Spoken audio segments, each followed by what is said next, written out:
Welcome to my slightly late Wednesday ramblings.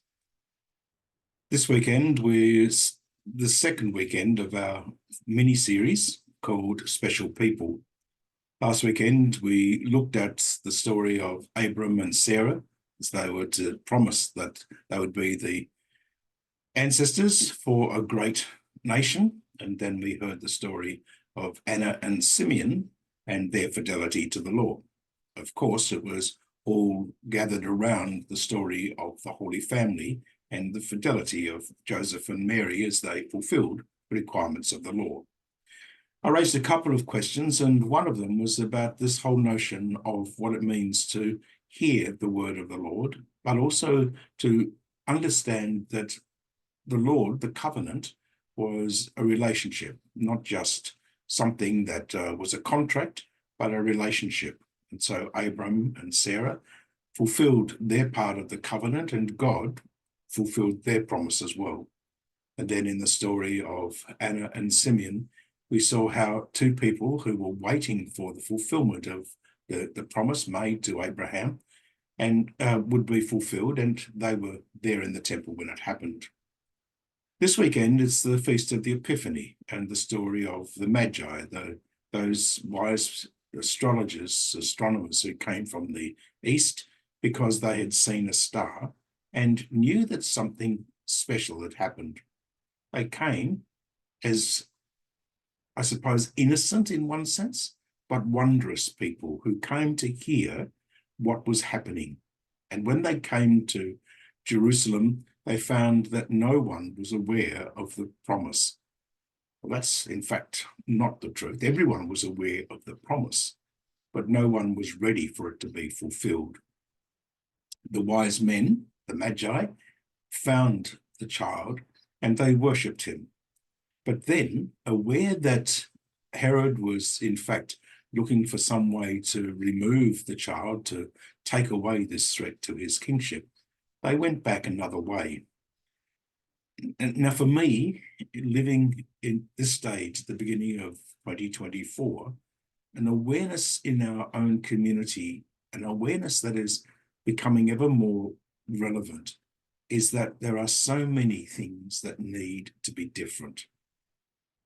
The Magi came from left field.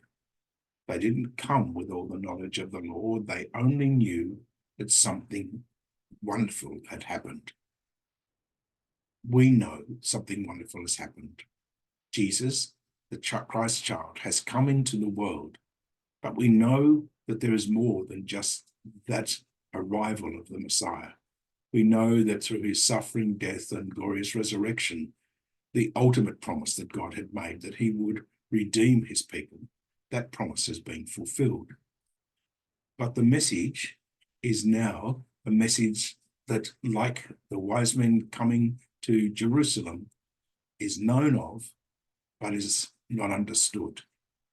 So how do we look for new ways to make this message known?